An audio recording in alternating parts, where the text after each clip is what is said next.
In the vastness of the universe of ideas, philosophical questions are like twinkling stars that illuminate the darkness of the unknown.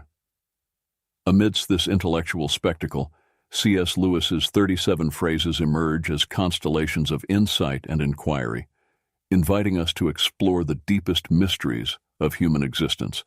These brief yet impactful words serve as portals to a journey of reflection and discovery. What do these phrases reveal about the nature of truth, morality, and life itself? How do they challenge us to rethink our own conceptions and delve into the depths of human thought? In this analysis, we will unravel the power of these C.S. Lewis phrases and explore the universal truths they reveal. 1. Everything changes, nothing ever stays the same.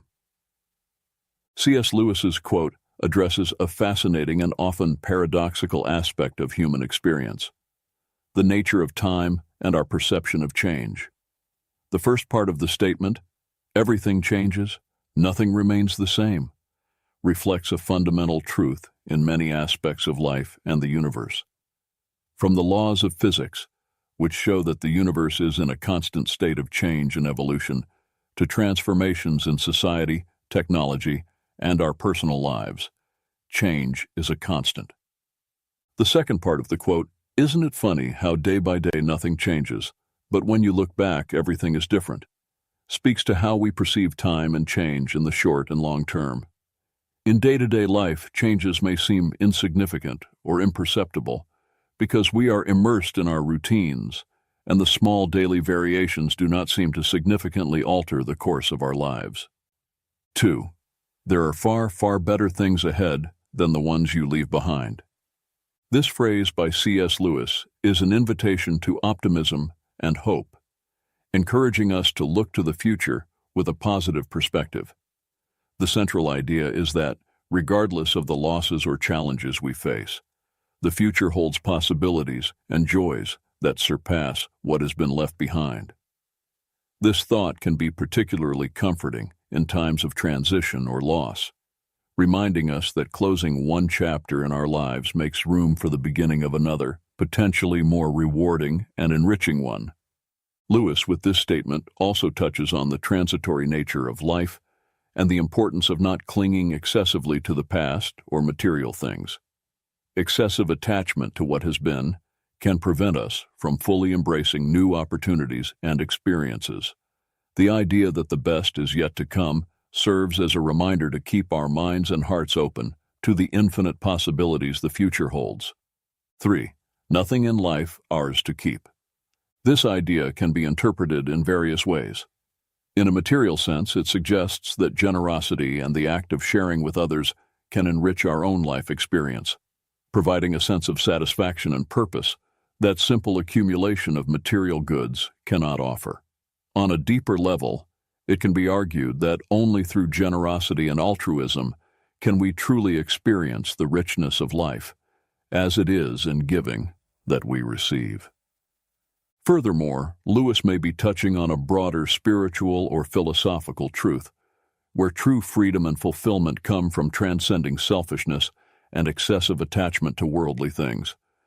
By opening ourselves to others and connecting to something greater than ourselves, we can find a sense of possession and belonging that is deeper and more enduring.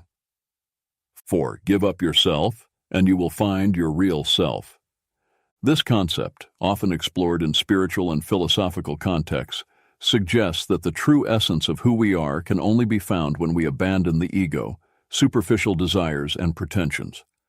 Lewis is encouraging us to look beyond the layers of identity constructed by society, expectations, and our own ego. By giving up yourself, he refers to the act of setting aside these superficial layers to discover the true self that resides on a deeper level. This implies a process of detachment from material desires, selfish ambitions, and the relentless pursuit of external approval in order to connect with more authentic and enduring values. 5. Don't doubt your value. Don't run from who you are. Lewis suggests that our existence and essence have immense value simply because we are divine creations, regardless of how we compare ourselves to others or the ideals we may hold. This perspective invites us to recognize and value our own uniqueness and the unique contribution we can offer to the world. Furthermore, by stating, "Don't run from who you are," Lewis is encouraging us to confront and embrace our true nature, with all its imperfections and beauties. He suggests that authenticity and self-acceptance are essential for living a full and meaningful life. This acceptance is not just about recognizing our qualities, but also embracing our flaws and limitations, understanding that they are part of what makes us unique. 6. If you find in yourself desires which nothing in this world can satisfy, the only logical explanation is that you were made for another world. Lewis addresses the sensation, often experienced by many, that there is a kind of emptiness or longing within us that worldly joys and satisfactions cannot completely fill. This perception can lead to the conclusion that such insatiable desires point to a reality or existence beyond what is known and experienced in this physical world. The idea that we were made for another world suggests that human existence has a purpose and a meaning that extend beyond everyday life and earthly experiences. This view is rooted in many spiritual and religious traditions, which see life on earth as a journey or preparation for a higher or spiritual reality. 7. You don't have a soul. You are a soul. You have a body. Lewis is challenging the common perception that often prioritizes the physical and material, redefining human identity in a way that places the soul, or the spiritual essence, at the center. By stating that you are a soul, Lewis highlights the primacy and eternal importance of the soul compared to the physical body, which is temporary and transient. This view echoes many religious and philosophical traditions that see the body as a temporary vessel for the soul, which is the true essence of being. The idea that each of you will still be alive after the dissolution of the physical universe speaks to the belief in the continuity of the soul's existence beyond physical death. Lewis suggests that the true essence of who we are transcends the limitations of time and physical space, pointing to a spiritual reality that is eternal and unchanging. 8. Don't shine so others can see you. Shine so that, through you, others can see God. This idea is deeply rooted in the Christian notion of testimony, where an individual's life is seen as a mirror or a beacon that reflects God's light to the world. Instead of seeking personal glory, Lewis suggests that we should aspire to live in such a way that our actions, words, and even our presence allow others to glimpse divinity, goodness, and truth that transcend our individual existence. This perspective shifts the focus from the self to the other, and ultimately to the divine, promoting a way of living that is marked by generosity, service, and authenticity. By shining not for our own enhancement, but to illuminate the path to God, we are called to an existence that values humility and altruism, recognizing that our greatest contribution may be to facilitate others in finding their own connection to the sacred. 9. Hardships often prepare ordinary people for an extraordinary destiny. Lewis suggests that challenges and adversities are not mere meaningless obstacles, but rather instruments of growth and preparation. Difficulties have the potential to transform us, shaping our character and refining our virtues in ways that prosperity and ease simply cannot. This process of growth through adversity is often what prepares us to take on larger roles and responsibilities, leading us to destinies that far surpass our initial circumstances. By mentioning that God allows these experiences of low points, Lewis is touching on the notion that there is a divine order and purpose behind life's events, even those that seem negative at first glance. The lessons learned through adversity are seen as essential to our spiritual and personal development, teaching us perseverance, compassion, humility, and dependence on a force greater than ourselves. The idea that God does not make anyone wait unless it is good for him to wait reflects a view that God's timing is perfect, even if we do not immediately understand it. Patience and waiting are seen not as emptiness or meaningless inactivity, but as an opportunity for internal growth and preparation for what is to come. Thus, Lewis encourages us to face difficulties and periods of waiting, not as abandonments, but as integral parts of a larger plan that leads us to an extraordinary destiny. 10. Experience is the most brutal of teachers. By referring to experience as the most brutal of teachers, Lewis is underscoring the often harsh and unforgiving nature of real life as a vehicle for learning. Unlike theoretical or academic learning, experience educates us through successes, and more often through failures, losses, and challenges. These moments can be painful and difficult to endure, but they are also incredibly potent in forging character, resilience, and wisdom. The second part of the phrase, "but you learn, my God, do you learn," emphasizes the effectiveness of this type of learning. Despite its brutality, or perhaps because of it, the lessons learned through experience tend to be deeply internalized. The direct experience of consequences, whether positive or negative, engraves knowledge in a way that passive instruction rarely achieves. 11. Repeated failures are fingerposts on the road to achievement. In describing failures as fingerposts, Lewis suggests that each failure serves as a lesson and a guide, pointing towards adjustments and changes necessary in our approaches, strategies, or even in our understanding. These posts illuminate the way, offering critical insights that help us navigate the path towards our goals. The idea of failing forward is particularly powerful. It implies that each failure, instead of pushing us backward, actually propels us forward, bringing us closer to success. This is because we learn, adapt, and grow through our experiences of failure. This concept encourages a mindset of resilience and persistence, where obstacles are seen as opportunities for development and improvement. 12. You are never too old to set another goal or to dream a new dream. Lewis challenges the notion that age is a barrier to aspirations, goals, and dreams.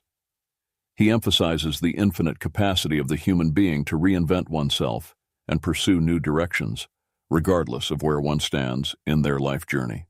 This idea is an invitation to reject self-imposed limitations and social expectations that often accompany aging.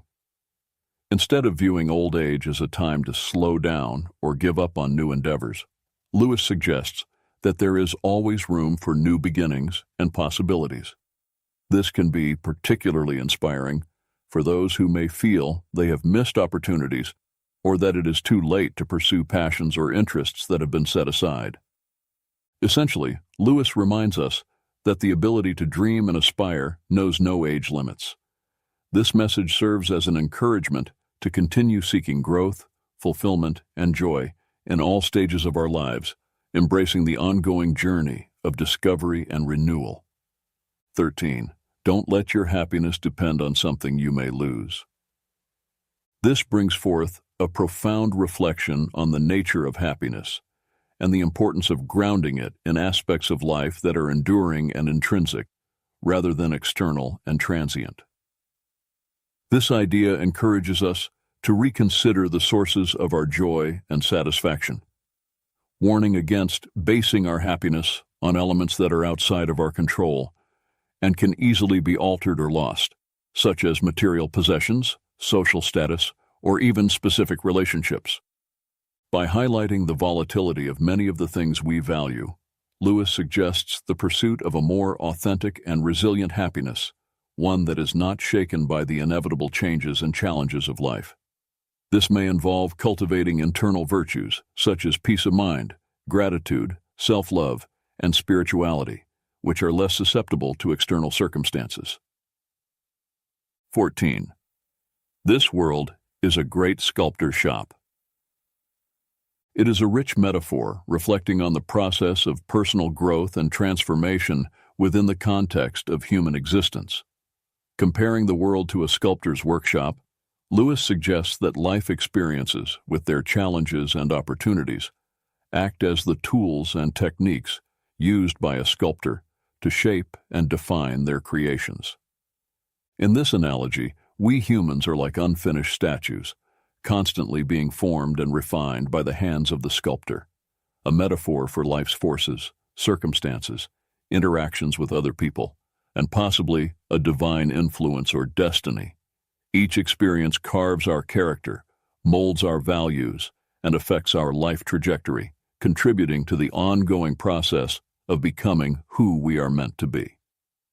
The rumor that some statues will come to life can be interpreted as an allusion to the idea of reaching a state of awakening or spiritual enlightenment, where one becomes fully aware of their purpose, their essential nature, and their connection to something greater than themselves.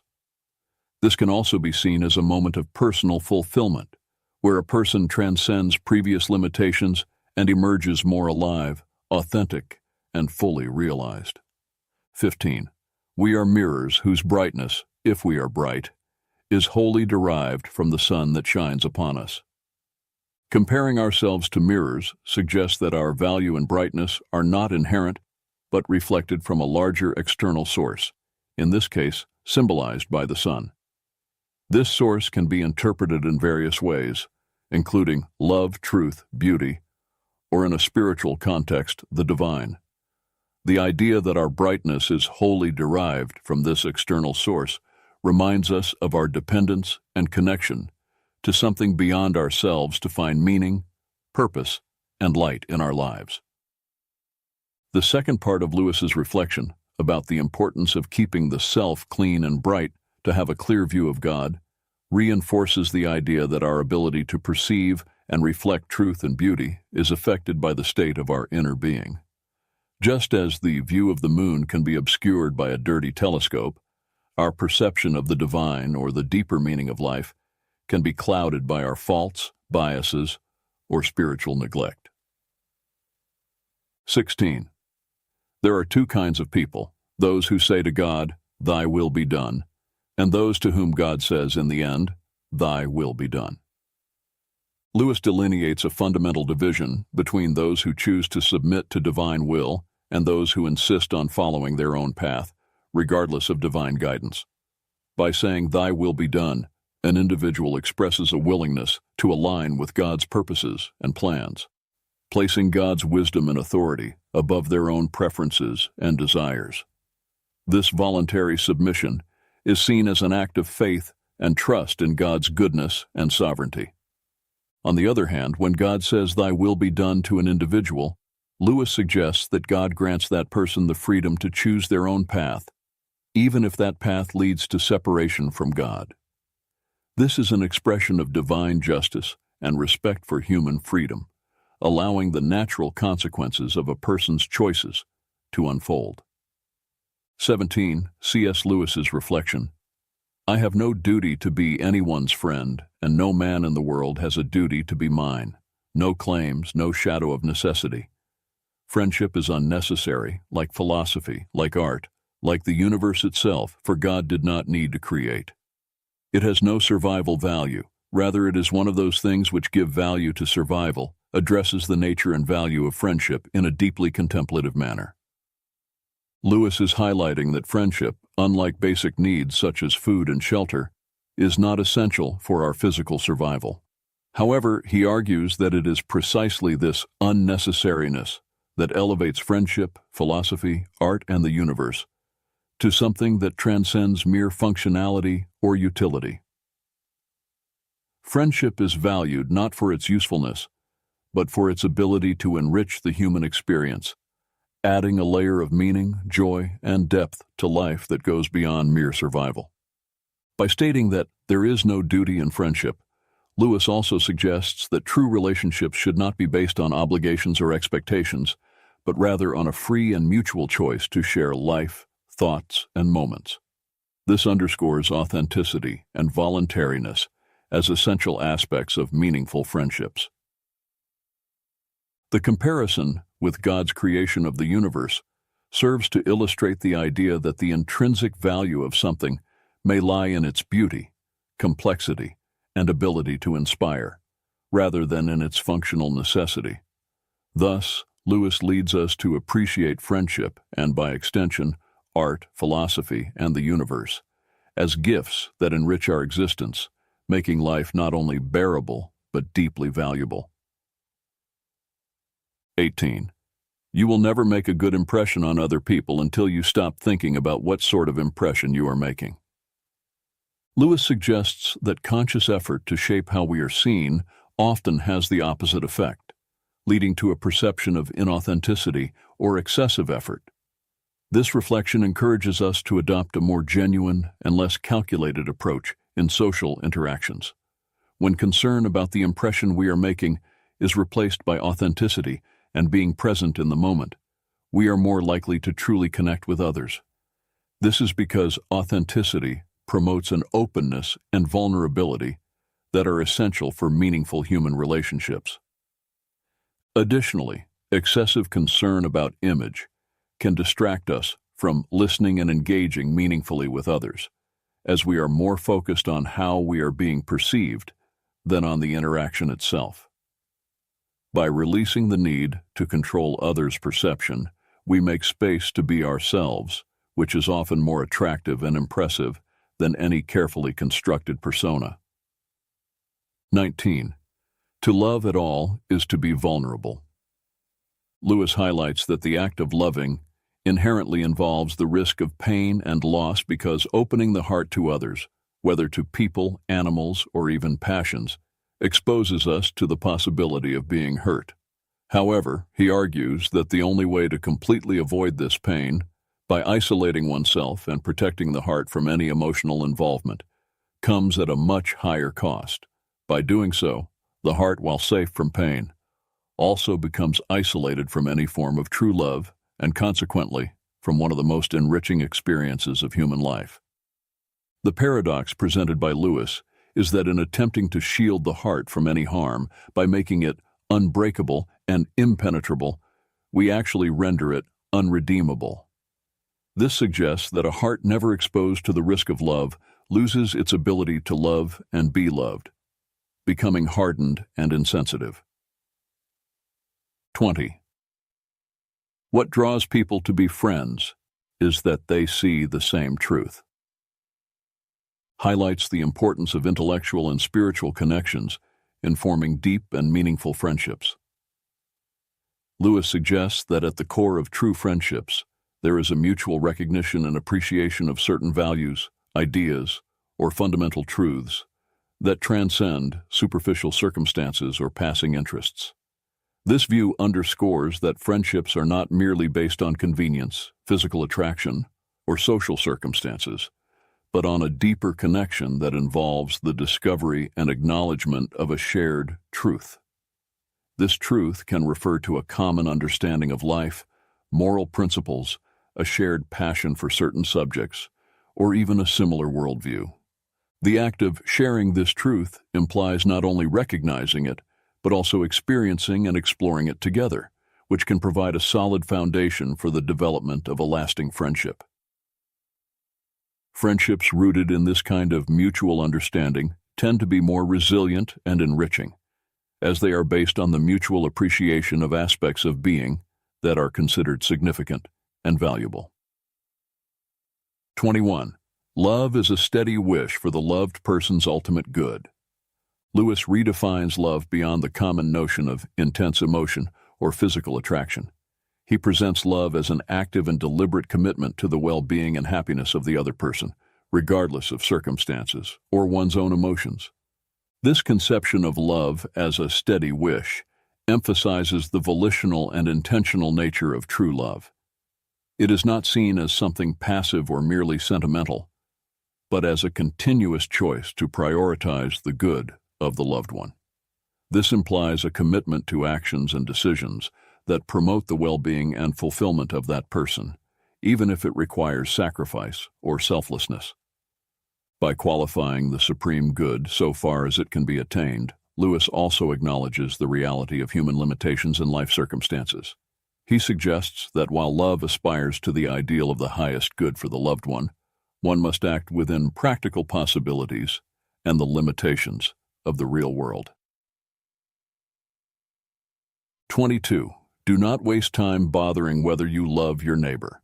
Act as if you did, and you will. explores a pragmatic and action-oriented approach to loving one's neighbor, a central idea in many ethical and religious traditions. Lewis suggests that instead of being paralyzed by internal analysis of our feelings or doubt about our ability to love others, we should simply start acting as if we love them. This principle reflects the idea that love can be both an action and a feeling, and that by choosing to act lovingly, regardless of our momentary feelings, we can cultivate genuine feelings of love over time. 23. No man knows how bad he is till he has tried very hard to be good. Addresses the complexity of human nature and the discovery of personal character through the effort to live according to high ethical or moral standards. Lewis suggests that it is in the process of striving to act rightly and do good that we often come face to face with our own failures, limitations, and negative tendencies. This reflection implies that understanding our own imperfections and the ability to recognize our faults are amplified when we put ourselves to the test, seeking to live virtuously. This can be a humbling experience as we discover that goodness and virtue are not as easily achieved as we might have imagined, thus revealing the depth and persistence of our flaws and weaknesses. 24. In God there is no hunger that needs to be filled, only plenteousness that desires to give, reflects a profound theological view on the nature of God and the relationship between the divine and humanity. Lewis suggests that God, being a being of fullness and perfection, has no needs or lacks. Instead, he is an infinite source of generosity and giving. This idea contrasts the conception of God with human nature, which is often driven by needs, desires, and a constant search for satisfaction. Instead, God is portrayed as someone whose essence is fullness, needing nothing from us to complete or improve his being. Therefore, God's desire to relate to humanity and provide for his creations is not motivated by a lack or need, but by an expansive and generous love that seeks to share his own fullness. 25. If a person thinks she is not conceited, she is very conceited indeed. Addresses the paradoxical nature of self-perception, especially regarding pride and vanity. Lewis suggests that excessive self-assurance in one's humility can ironically be a sign of deep pride. The act of considering oneself free from vanity can be in itself a manifestation of vanity, as it implies satisfaction with one's supposed moral superiority or self-control. This observation points to the complexity of human nature and the difficulty of achieving true humility, which is not based on denial of one's own faults, but on sincere recognition of them.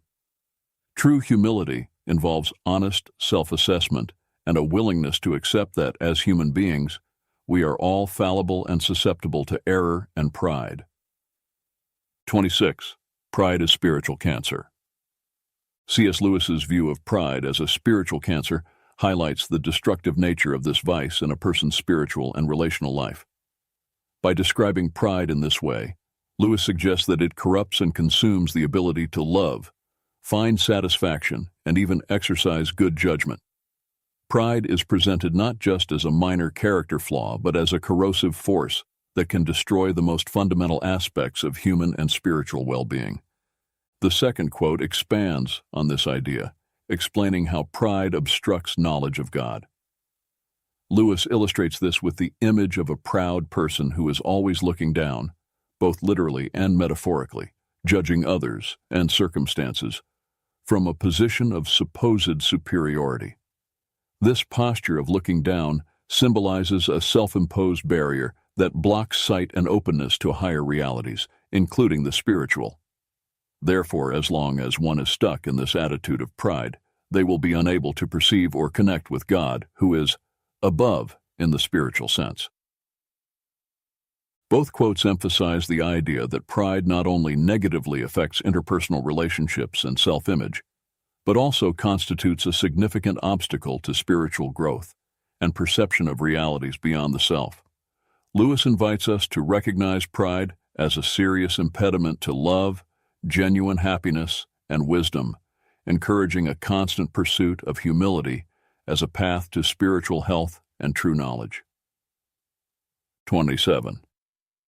Only the pure in heart want to see God. This quote distills a profound truth about the nature of spiritual longing and the necessary condition for genuine seeking of God. Lewis suggests that purity of heart is not only a quality that makes someone fit to encounter God, but also the very characteristic that awakens the desire to seek Him. Purity of heart can be understood as a cleansing of intentions, an absence of falsehood or duplicity, and a sincerity in the pursuit of truth and good.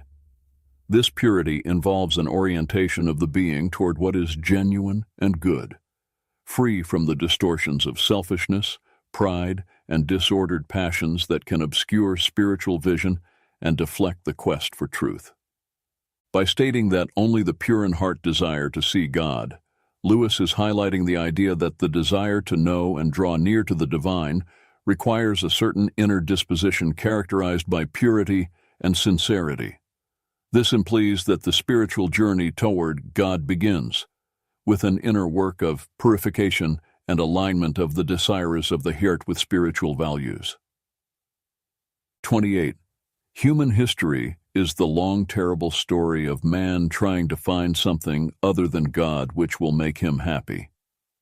C.S. Lewis's statements about human pursuit of happiness outside of God reflect a deep critique of the nature of human aspirations and endeavors throughout history. Lewis suggests that the relentless quest for satisfaction in earthly things, whether wealth, power, pleasure, or status, is futile, as true happiness and peace cannot be found apart from God. God cannot give us a happiness and peace apart from Himself, because it is not there. This assertion highlights the view that any attempt to find lasting contentment outside of a relationship with the divine is doomed to failure, as the true source of peace and joy resides in God. To what will you look for help if you will not look to that which is stronger than yourself? This rhetorical question invites reflection on the need to seek support and guidance in a force greater than our own limited human capacity, suggesting that reliance on purely human resources or solutions is insufficient to address life's fundamental challenges. All that we call human history, money, poverty, ambition, war, prostitution, classes, empires, slavery, is the long, terrible story of man trying to find something other than God which will make him happy. This observation about human history as a series of failed attempts to find satisfaction in earthly substitutes for God underscores the view that many human endeavors and conflicts stem from a misguided search for meaning and contentment.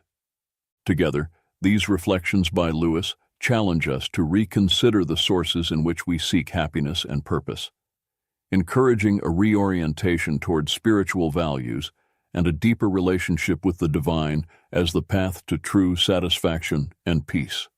29. Forgiving does not mean excusing. This quote distinguishes two fundamental attitudes toward dealing with offenses or mistakes. By stating that forgiveness does not equate to excuse, Lewis highlights the importance of acknowledging the seriousness and reality of an offense without allowing it to perpetuate resentment or hostility. Forgiveness implies a conscious decision to release resentment or the desire for retaliation against someone who has wronged us, even when we recognize that the act committed against us was wrong and unjustifiable. This distinction is crucial because it recognizes the responsibility of the offender without allowing that offense to dominate future relationships or the emotional state of the offended party.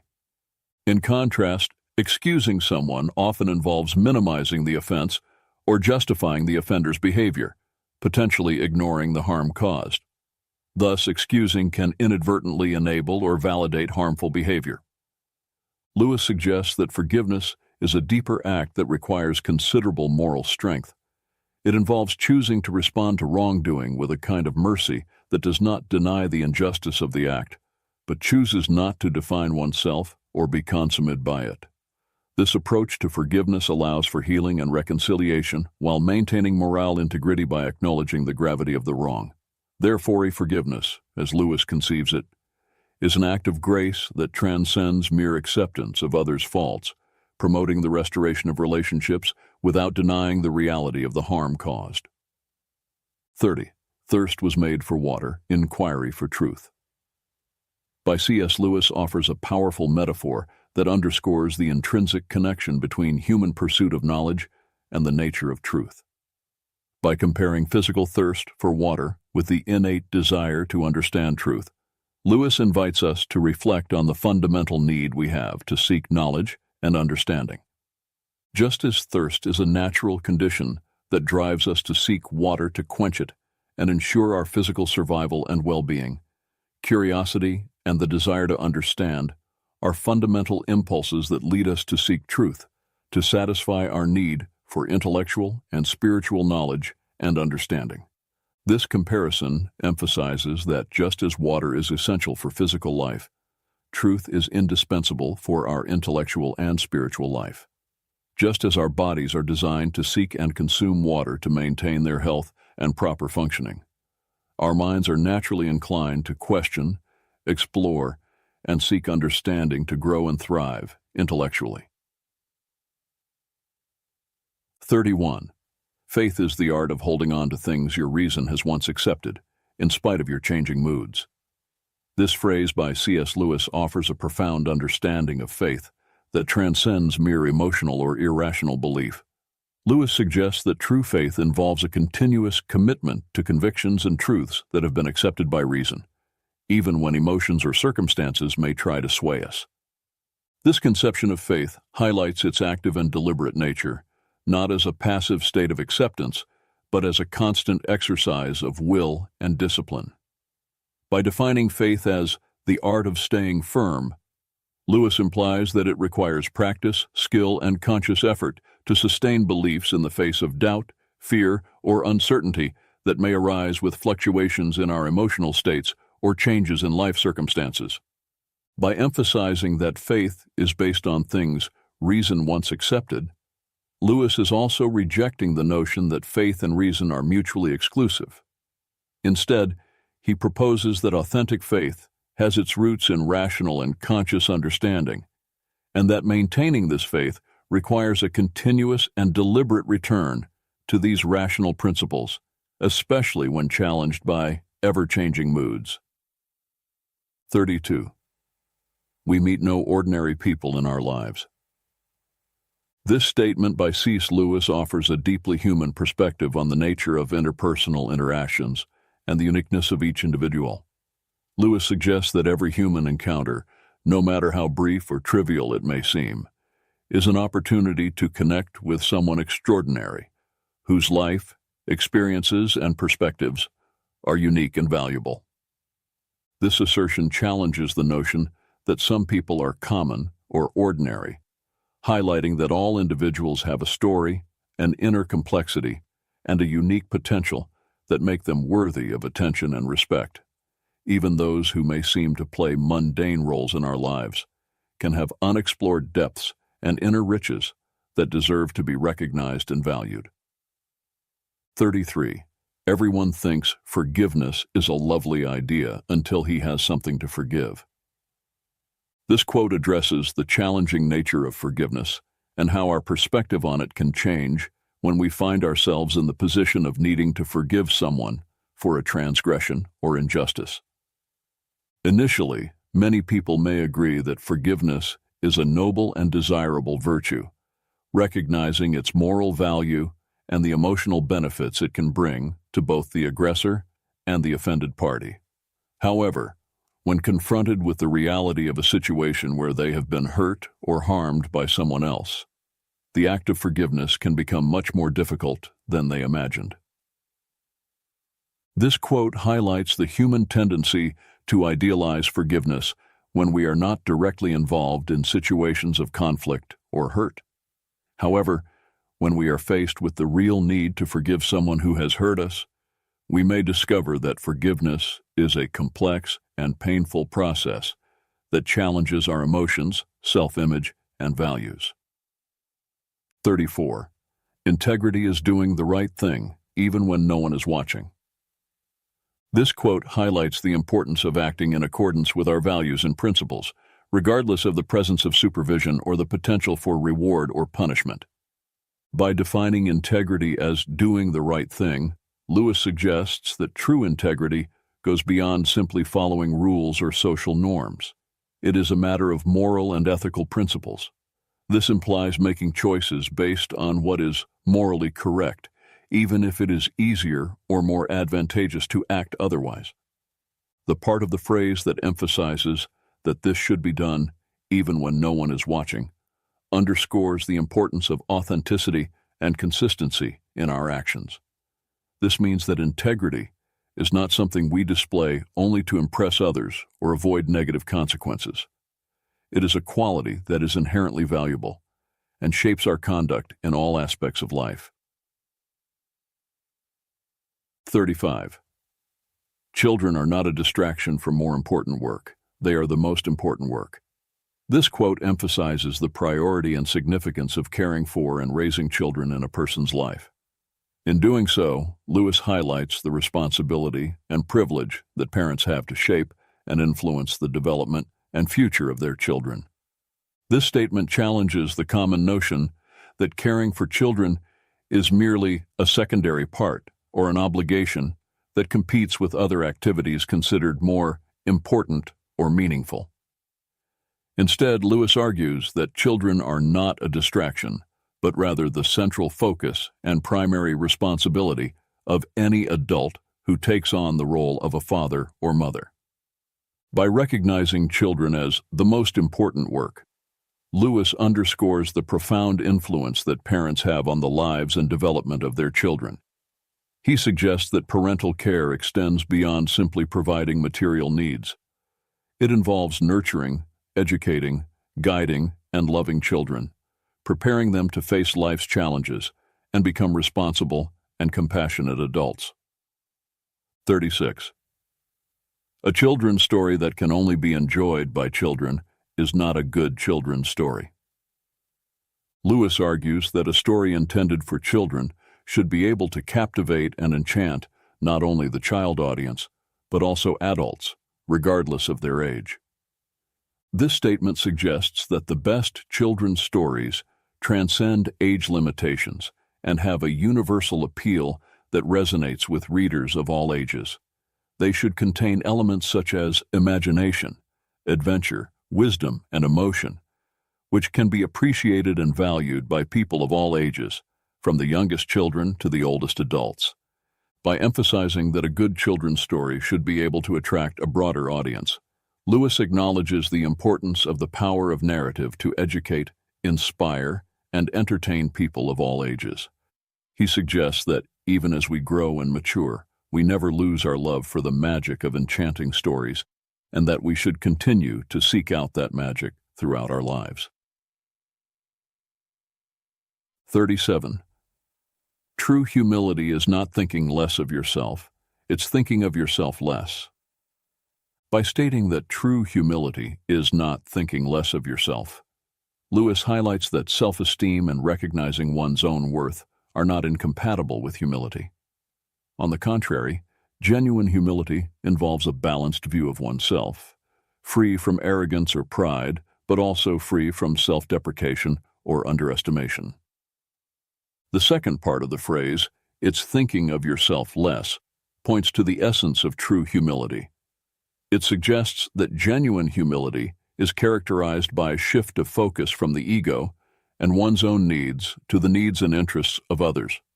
This implies a spirit of service, compassion, and consideration for others, where the self is not at the center of attention, but rather concern for the well-being and happiness of others. This quote challenges the common notion that humility is linked to self-denial or lack of self-esteem. Instead, Lewis argues that true humility is rooted in a balanced view of oneself, combined with a sincere willingness to put others first. As 37 quotes by C.S. Lewis offer a rich and multifaceted tapestry of wisdom and insight into various aspects of human life, faith, morality, and the human condition. Together, these quotations form a comprehensive panorama that invites deep reflection and personal introspection. A conclusion we can draw from these quotes is the importance of seeking truth, authenticity, and integrity in our lives. Lewis reminds us that true wisdom lies in the ability to look beyond superficial appearances and delve into the essence of things, cultivating a deeper understanding of the world and ourselves. Moreover, the quotes highlight the importance of empathy, compassion, and love for others, as well as the need to cultivate virtues such as humility, forgiveness, and gratitude in our daily lives. They challenge us to grow, to learn, and to evolve as individuals, constantly striving for moral and spiritual excellence. Another recurring theme in these quotes is the idea that true happiness and fulfillment are not found in material achievements or external successes, but rather in connection with the divine, in cultivating meaningful relationships and in serving others. Ultimately, C.S. Lewis's words remind us that the journey of life is a continuous search for meaning, purpose, and transcendence. They encourage us to embrace the challenges, to embrace the journey of life with courage and determination, and to constantly seek truth, goodness, and beauty in the world around us.